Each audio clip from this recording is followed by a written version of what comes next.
If you love me, please don't judge me. Got my hands tied, the power's above me. Don't shoot the messenger, I'm just a puppet here. If you wanna place blame, then look to the puppeteer. Family, fortune, envy, jealousy, privilege, passed on, legacy, secret, sabotage, borderline, felony, suicide, subtract, selfish, pedigree, yeah.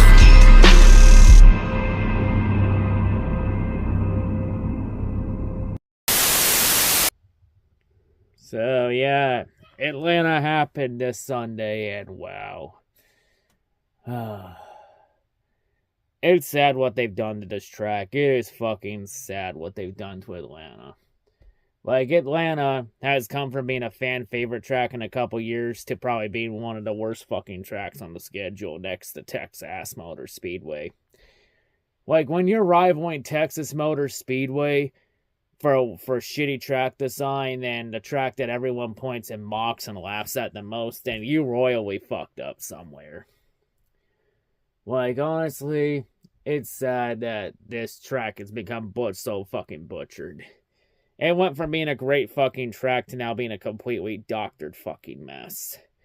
With it being now a stupid speedway pack track now.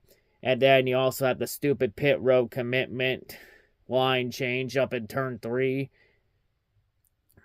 Which it was just a massive quest. This track has just become an absolute fucking mess. Like 100% no doubt in my mind. Atlanta definitely should not have 2 fucking dates. Atlanta should be down to 1.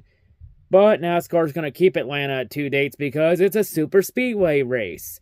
And guess what? Super speedway races tend to be demo derby shit shows for entertainment purposes. Because NASCAR fans, a lot of NASCAR fans only watch the races for fucking crashes. Because crashes equal entertainment and excitement. Cause that stereotype is going to follow NASCAR forever. Like, the only way you come close to even taking away that stereotype, or getting rid of it at least, is you take away races from tracks like Daytona, Talladega, or Atlanta. Or at least in Daytona's case, take one of the races, take the summer race at Daytona, and run it on the road course. But before I talk about everything that happened at Cup, let's talk about everything that happened this weekend at Atlanta. So yeah, the truck race happened, and well, this truck race was an absolute fucking shit show. Like, the truck race was an absolute fucking disaster from start to finish. Like, just this race, like, what the fuck was this race? Like, just so many crashes, a lot of drivers not racing with respect. Like, honestly, this truck race just looked like a fucking ARCA race, but with trucks instead of cars. Like, drivers not racing with fucking respect, and it was just an absolute fucking mess. And that fucking finish at the end, that was the only fitting way for this shit show of a race to end. And hell, the commentary team just sounded so flat. Like, I'm not understanding why Jamie Whittle's so bad with truck commentary. Because she's so terrible with truck commentary, but she does pretty well with commentary on ARCA. So it's fucking crazy. So that's just fucking weird.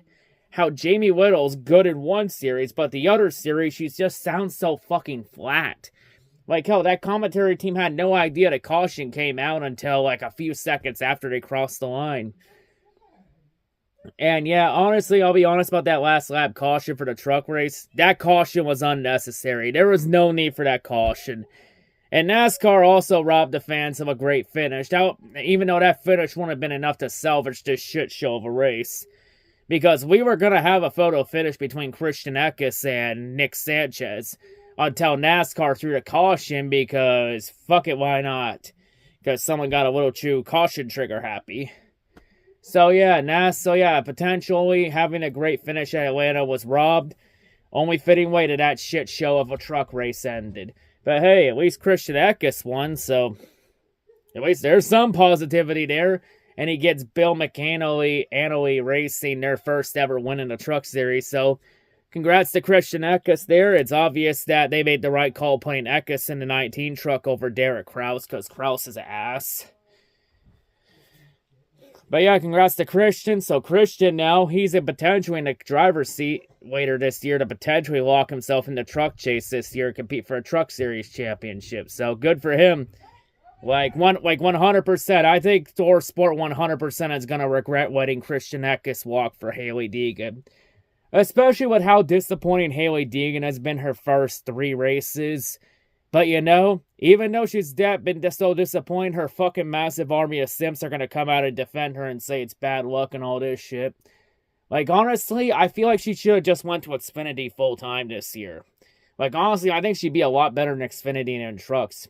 Hey, it happens. There are just some drivers that just don't do well in trucks, but do well in other series. Like, hell, she was a lot better in ARCA, too. Like, honestly, I think she's a lot better in a stock car than a stock truck. But anyway, congrats to Christian Eckes on the win. Good for him there. So yeah, congrats to him. And I think Christian Eckes, with the way his season's going, he could potentially maybe be a dark horse contender for the championship this year if he can continue his momentum, his good start to the season up throughout the season.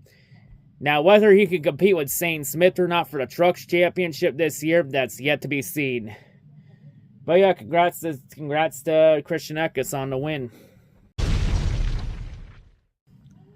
And if you thought the truck race was bad, oh, it's about to get worse. Cause holy fuck, this Xfinity race was fucking terrible. Like, it was just an absolute fucking mess the first half of this race. Like, it was literally caution, caution, caution, caution, caution, caution, caution, caution, caution. It was like, holy fuck. Are we even gonna get 10 green flag fucking laps in without someone driving like a complete jackass on the track? Like, you all thought the truck... Like, honestly, I gave the Truck Series shit for drivers not racing with respect. The fucking Xfinity race was significantly worse than the truck race. Jesus Christ. Like, let's be honest. The only real highlight of the first half of this race was Josh Williams' fucking epic walkout exit, which made him my favorite Xfinity driver now. Because, yeah, Josh Williams' walkout, he's an absolute giga Chad for that move. Because of NASCAR calling a rule out that none of us knew was in the book until they mentioned and showed the section of the rule book. Because Josh Williams was involved in an early crash from the shit show of a race. And then later on had a debris caution from a piece of debris falling off his car. And then under the caution... When they taped this car up, his tape fell off his car. The tape came off his car as he was leaving pit lane. And then NASCAR told him that counted as failing the damaged vehicle policy. And instead of giving him a 2-lap penalty, they told him, nope, you're done for the day, park it. At which Josh Williams said, okay, fuck this. And then Josh Williams would pull it right up to the start-finish line. Park it there, under caution, by the way, with nobody in sight. Would climb out and just walk away and say, fuck this shit, I'm out. Like, honestly, that is probably one of the best. That's the moment of the year. That's the early contender for moment of the year right there. Like, honestly, for Josh, that's one way to give NASCAR the middle finger for their fucking bullshit. Yeah, and then Josh Williams says epic tirade to the official after saying, what's NASCAR gonna do? Fine him? I can't afford to pay it. If he does get fined, which he more than likely will, I know a lot of drivers like Hamlin and many others, including Spencer Boy and others, are gonna chip in and pay him too. Like, I mean, if he had some merch, we could probably help pay for it off merch sales too. If he had a merch site, we could probably pay for it there too. Like, I would 100% buy one of his t-shirts for sure if he had any. Because I tried accessing his merch site on his website and it hasn't really loaded. I think it usually crashed. But yeah, you know, Josh Williams, man. I love Josh Williams, man. That was just an absolute Chad move. And it's funny watching people get outraged and saying Josh Williams should be suspended for that because, how dare he leave his car on the track under a caution period and extend it even more. How dare he? What a terrible human being. Motherfucker, it was under yellow, and there was nobody near. He didn't danger anybody doing that. The only thing he just damaged there was people's fucking feelings from all the snowflakes in the fucking fan base. And it's like, suspend him for what? NASCAR told Josh Williams to park the car. And he did. NASCAR didn't tell him where. So he parked it right on the line. They told him to park it. He did exactly what he was told and walked away. But yeah, honestly though, if NASCAR fucking suspends, honestly, if NASCAR suspends Josh Williams for that, it just shows how fucking soft this fucking sport is becoming, and and the fact that fans got offended over that, it just shows that the fan base is softer than baby shit. Because I'll say to NASCAR is you'll suspend Josh Williams for that when other drivers have gotten a slap on the wrist for way more severe actions. Like, seriously, fuck right off. It's like people want him suspended when y'all gave a pass to other drivers for doing way more severe. Fuck right off. Josh Williams is an absolute fucking Chad. I hope he wins a race one day. Like, honestly, my respect for Josh Williams went up after the Xfinity race. But then after that, it really didn't change too much after that. The racing still was pretty shit until the second half of the race. Because the second half of the race, we actually got more than 10 green flag laps of racing. It's like, holy fuck, that took him long enough. It took him half a fucking race to figure out how to fucking race with respect. But that again, there was a lot of cars already taken out at that point. So once you take enough cars out, you tend to end up learning how to drive with respect after once you actually use your fucking brain for once. But yeah, then we get to the finish where at this point, I think it was pretty obvious throughout the race that it was Austin Hill's race to lose. And all Austin Hill had to do at the end was just block Kligerman and Hemrick, which he did just that. And then we saw Daniel Hemrick lose his fucking talent coming to the line when he hooked Parker Kligerman right into Austin Hill. And honestly, I don't know how the hell Austin Hill fucking saved that car coming to the line. Because usually a lot of other drivers, if they get hooked like that, they would have got they usually would have gone straight into the fucking wall. But somehow Austin Hill kept his fucking car straight and was able to get to the line and take his third win of the season. And Kligerman still got fourth despite getting dumped by Daniel Hemrick. Like, honestly, Hemrick's just become a fucking hack. Like, he's becoming a talentless hack. Like, I think it's pretty safe to say that Daniel Hemrick's Xfinity Championship was a fucking fluke. And he mainly only won because of the fucking gimmick chase format being an absolute fucking crapshoot. Because if we had a real championship format, Hemrick wouldn't come close to the fucking Xfinity title in 2021. It would have been Cindric that won the title. Like Hemrick is just a fucking one-hit wonder because notice how Daniel Hemrick has been pretty fucking irrelevant since he won that Xfinity title nearly 2 years ago. Especially ever since he went to fucking Colleague. You know, there's a reason why he got booted from fucking RCR in the first place. Now we know why. Because he's nothing but a fucking flash in the pan. And honestly, Carl Edwards does the backflip better than Hemrick anyway. But hey, congrats to Austin Hill. You know, third win in 5 races. And yes, I'm very aware Ultimate 23 Karen's meltdown. You know what? It's not worth reasoning with her because she's just a fucking moron. She's a fucking moron. Like, there's no point in reasoning with idiots. Like, you know, not worth reasoning with Ultimate 23 Karen because at the end of the day, she was raised to think that way and she was raised to be that fucking stupid.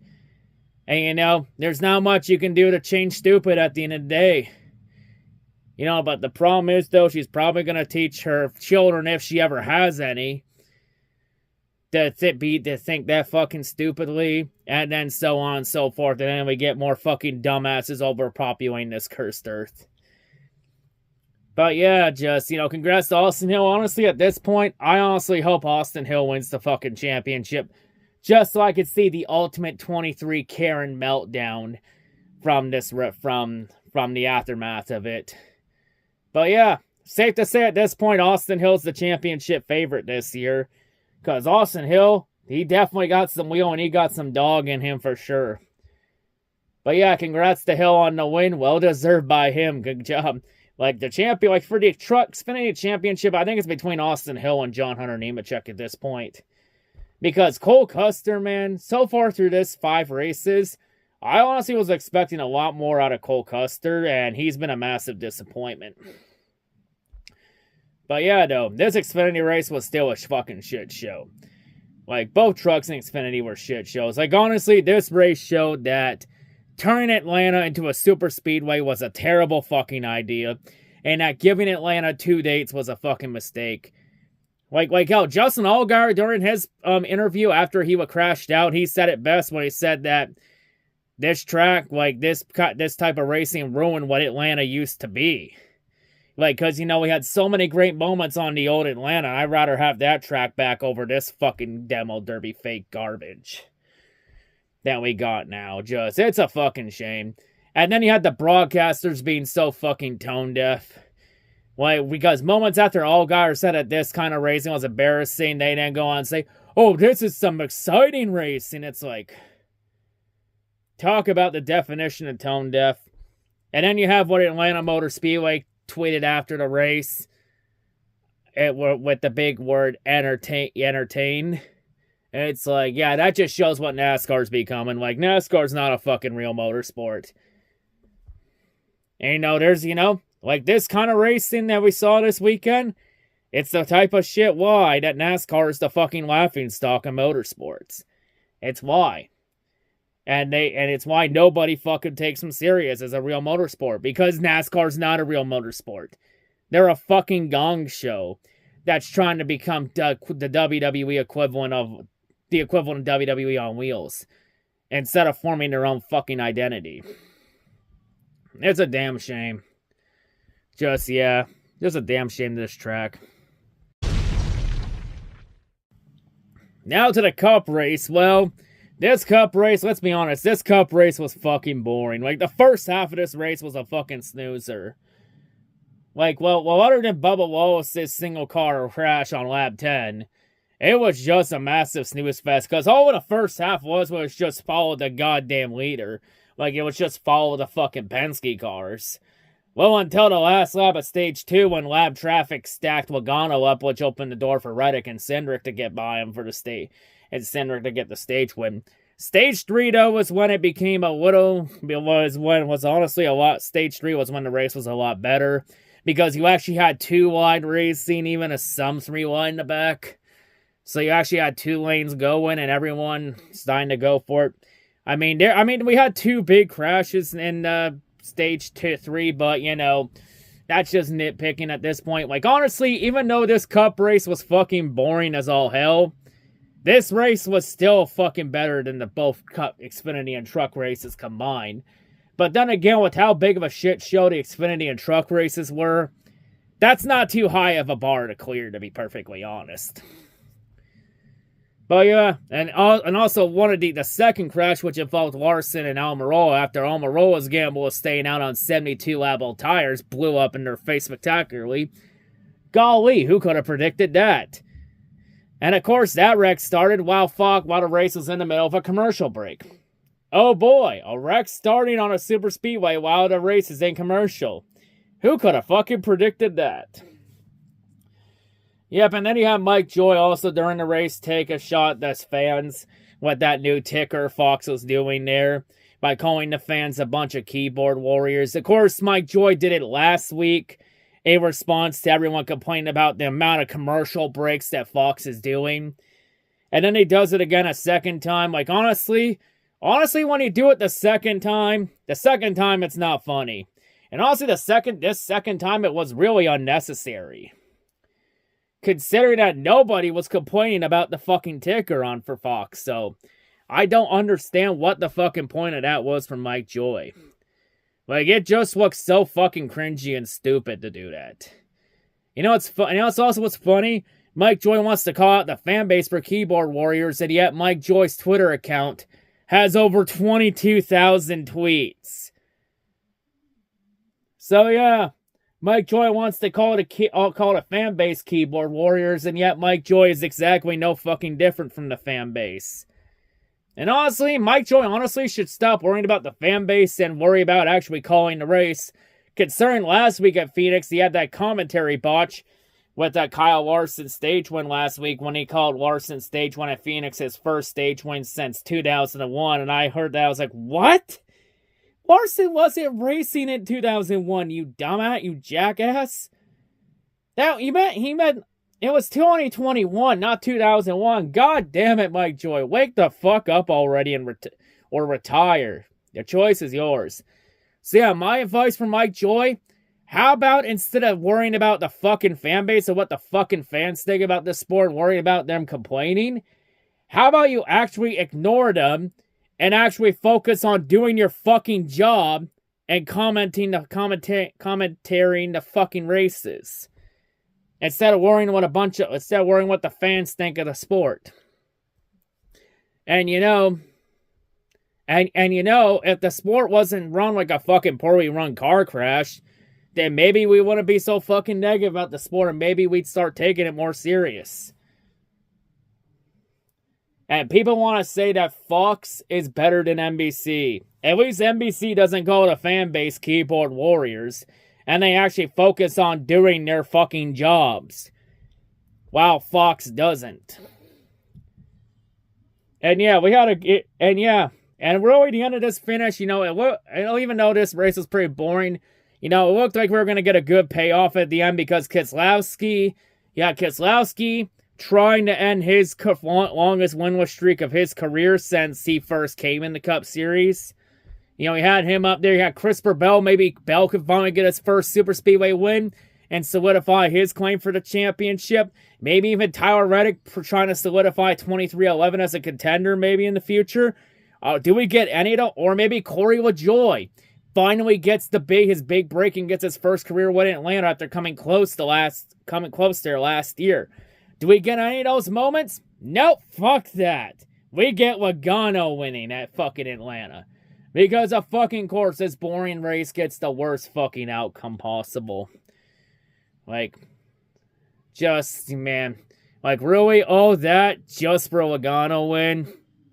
Fuck out of here. But then again, I'm not surprised. I think we all know Logano's going to be competing for probably the championship this year. So, not too surprised.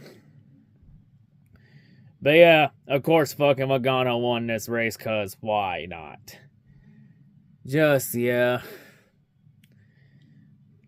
Man.